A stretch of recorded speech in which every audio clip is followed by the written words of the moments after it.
J'espère que vous allez bien, j'espère que vous vous portez bien et merci beaucoup pour vos messages, pour énormément de messages que nous avons reçus.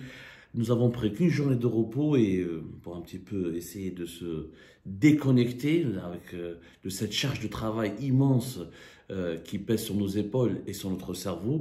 Et vous êtes nombreux et nombreuses à vous inquiéter. Ça fait vraiment plaisir. Ne vous inquiétez pas. On a besoin de prendre un peu de recul et on a bien fait de prendre un peu de recul parce que durant ces 24 heures, il s'est passé beaucoup d'événements et je ne pouvais pas commencer reprendre notre travail et nos émissions sans m'attarder ce qui s'est passé à l'Ulma, à l'est du pays, tout près de Sétif. Je ne sais pas comment le qualifier. Honnêtement, ça échappe à toute rationalité. C'est pas un événement qui s'est uniquement... On ne peut pas se contenter de dire que c'est un événement qui a défrayé la chronique. C'est extravagant, c'est extraordinaire ce qui s'est passé. Tout simplement, nous vivons dans un pays qui est parti à la dérive. Moi, j'ai l'habitude de dire l'Algérie part à la dérive. Mais là, c'est bon, elle est déjà partie à la dérive. Je pense que franchement, là, on ne peut pas empêcher le pays de partir à la dérive. Là, il s'agit d'empêcher le pays de couler et de sauver le maximum de passagers à bord du navire algérien, parce que le navire algérien est parti à la dérive, il va couler. C'est une question de temps. Il faudra sauver le maximum d'Algériens et d'Algériens pour reconstruire un autre navire, pour reconstruire un autre pays et essayer de lui offrir un avenir ou un sort, même pas un avenir, un sort meilleur que celui que nous avons réservé malheureusement à l'ancienne Algérie qui est en train de couler sous nos yeux. Qu'est-ce qui s'est passé à l'Ulma? C'est une femme portant le niqab, une franco-algérienne, c'est-à-dire c'est une Algérienne qui est née en France. Elle a fui la France à cause de cette islamophobie ambiante qui règne en France. Il y a une islamophobie totalement ambiante et très inquiétante que beaucoup d'associations musulmanes, beaucoup de membres de la diaspora algérienne la dénoncent, la déplorent. Il y a un débat extrêmement tendu autour de la question de l'islam et le communautarisme de certains musulmans en France ou comment certains musulmans de France vivent leur foi, vivent leur religion. Donc,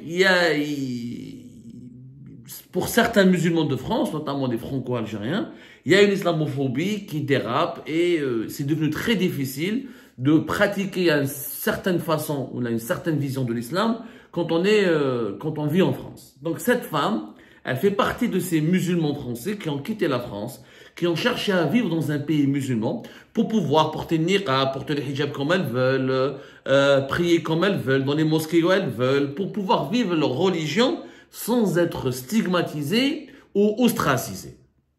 La pauvre, elle s'est installée avec ses enfants en Algérie, dans la région de Ulma.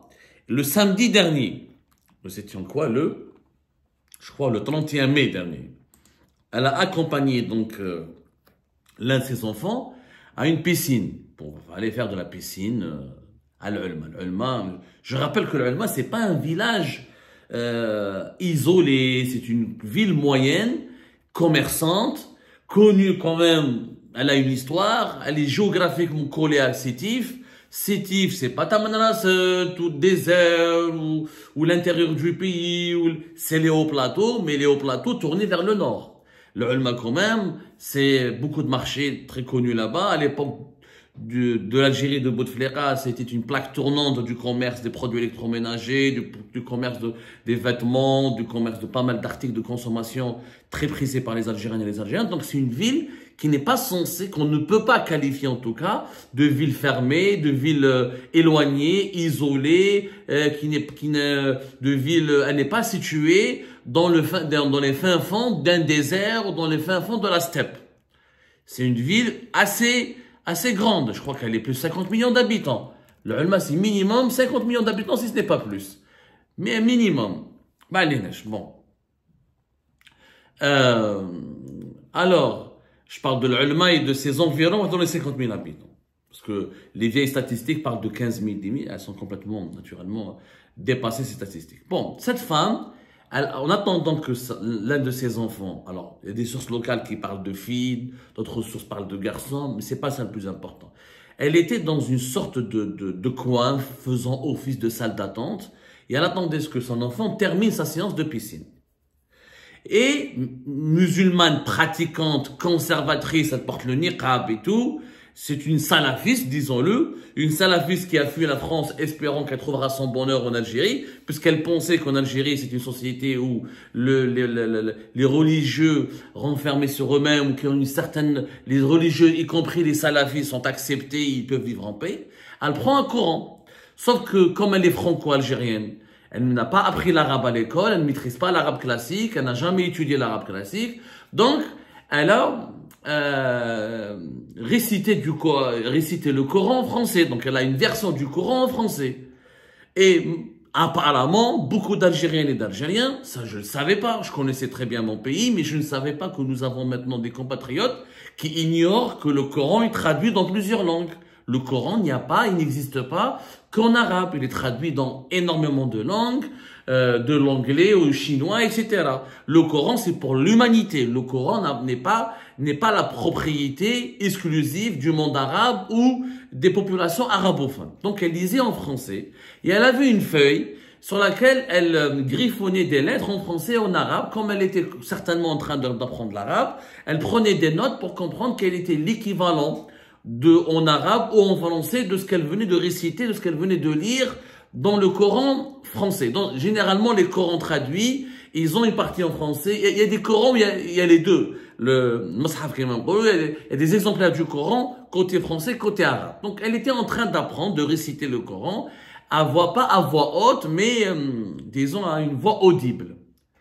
Les personnes qui étaient quelques habitants de l'Alma, j'espère, je pense, et je l'affirme, je suis sûr qu'ils ne sont pas représentatifs, ces personnes-là ne sont pas représentatives de la population de l'Alma, eh ben, ils ont trouvé son comportement suspect. Une femme qui lit le Coran en français, a une voix audible, qui griffonne en arabe et en français, qui porte le niqab et qui est dans un endroit, dans un lieu public. Les gens qui étaient les témoins oculaires de cette scène ont été estomaqués, entre guillemets. Mais enfin, moi, de quoi il s'agit? Il se trouve qu'en Algérie, en ce moment, ça, on ne le savait pas non plus, parce que nous, on s'intéresse davantage aux sujets sérieux, aux enjeux, aux sujets qui présentent des enjeux majeurs pour l'avenir du pays, et qui ont un impact direct sur l'avenir de la population algérienne. Donc nous, on ne pensait pas que la sorcellerie en Algérie est devenue un sujet de débat national. C'est-à-dire que, alors que nous subissons le chômage, la pauvreté, les privations, les pénuries, le sous-développement, le manque de dynamisme économique, les incertitudes concernant l'avenir de notre pays, les défis géopolitiques, les menaces sécuritaires, les problèmes diplomatiques avec pas mal de pays importants à travers le monde, il se trouve que tous ces problèmes-là et toutes ces crises, en ce moment, il y a beaucoup d'Algériennes et d'Algériens qui ne s'intéressent pas à ça, alors que ça concerne l'avenir de leurs enfants, de leur propre avenir, mais ils ont peur de la sorcellerie. Depuis 3 semaines, à peu près, depuis pratiquement un mois, il y a une campagne nationale dans les médias, sur les réseaux sociaux, dans les mosquées, dans les cafétérias, où tout le monde parle de la sorcellerie. Il y a une hystérie collective autour de la sorcellerie. Alors, les médias algériens diffusent des émissions dans des cimetières, sur les réseaux sociaux, des brigades de citoyens, des brigades d'autodéfense, ils protègent les cimetières, ils traquent les sorciers, certains raqis ou certaines personnes ou individus sont présentés comme sorciers, sont dénoncés sur les réseaux sociaux et victimes de tentatives de lynchage. Dans ce climat de chasse à la sorcière ou de chasse aux sorciers, cette femme a été perçue ou considérée à tort comme une sorcière par les personnes qui étaient avec elle sur ce lieu public à côté de la piscine de l'Ulma. Donc, ils ont commencé à l'épier, ensuite ils ont commencé à l'interroger, ensuite se sont rassemblés autour de cette femme, ils ont commencé à l'agresser. Ils ont commencé à la filmer, à l'insulter de tous les noms, à la qualifier de sorcière. Certaines personnes l'ont même arraché son niqab pour tenter de voir est-ce qu'il s'agit d'un homme ou d'une femme ou d'un diable ou d'un esprit extraterrestre ou je ne sais pas quoi. La femme a été violentée, filmée sur les réseaux sociaux et nous avons évité le pire de justesse. On a failli avoir le même scénario que Jamal Ben Smaïl un certain 11 août 2021, l'hystérie collective, tous les ingrédients étaient réunis. La violence des propos, l'agressivité, une foule chauffée à blanc, des esprits fanatisés, et tout le monde commençait à crier « sorcière, sorcière, sahara, ma sahara, ma sahara ». Des hommes sont intervenus, ils ont vérifié son Coran. Est-ce que le Coran Hada c'est un vrai Coran? Pourquoi il est écrit en français? On l'a soumis à un interrogatoire. Elle a tenté de leur expliquer qu'elle est une femme, mère de famille qui a fui la France justement parce qu'elle pensait qu'en Algérie il n'y avait pas d'islamophobie. Elle se retrouve accusée de sorcellerie. Heureusement, le pire a été évité. Le pire ne s'est pas produit parce que des esprits sages et les forces de l'ordre et les forces de sécurité de l'Alma, que je salue particulièrement, le commissaire de l'Alma qui a fait bien son travail, ils ont exfiltré la femme, ils l'ont emmenée au commissariat, ils ont fait une petite enquête, elle leur a donné ses papiers français et algériens, ils l'ont interrogée, elle leur a raconté son histoire, les policiers ont rapidement compris qu'il s'agissait d'une grande confusion, alimentée par la rumeur publique, par la rumeur malsaine, alimenté par des manipulations qui et le bouche à oreille a fait le tour de la ville et on a failli lyncher cette femme parce qu'on pensait qu'elle était une sorcière. Si je vous raconte cette histoire, vous allez me dire, mais Abdou, t'es un malade mental, ça c'est pas possible, on se croirait au Moyen-Âge.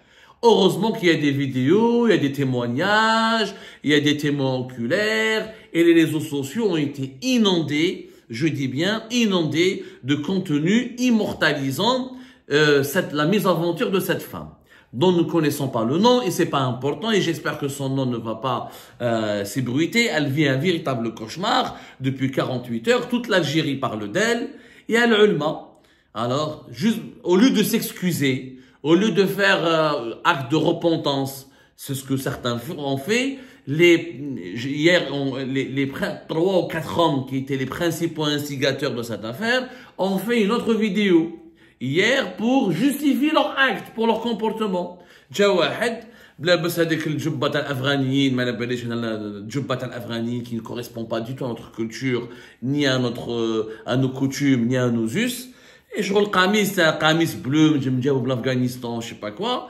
مع un jeune ou d'autres, il y a des esprits, avec un niveau intellectuel, ça se voit catastrophique, un niveau d'instruction encore plus catastrophique. Ils ont commencé à justifier que oh non, on l'a pas agressé, on l'a pas attaqué, on l'a pas violenté, on l'a juste filmé, on assume. Vous ne connaissez pas toute l'histoire, vous n'étiez pas présent, vous nous jugez de loin. C'est-à-dire que ils voulaient continuer à légitimer le lynchage public qu'ils avaient fait subir à cette pauvre femme qui est innocente puisque la police algérienne a fait son enquête. Elle n'est ni sorcière, ni magicienne, ni une djinn, ni un esprit volant, ni un esprit de je sais pas quoi. C'est une pauvre franco-algérienne qui est venue en Algérie dans son pays natal pour vivre sa façon de voir l'islam. Une sorte de salafisme un salafisme obéissant aux interprétations les plus dogmatiques du Coran. Je ne suis pas d'accord, mais ça c'est son droit. Tout le monde a le droit de vivre comme il veut. Et elle se retrouve pourchassée, traquée et victime d'un lynchage public. On aurait pu, je vous assure, revivre le cauchemar de août 2021 de l'Arba'a Thalatha avec Jamel Ben Smaïl.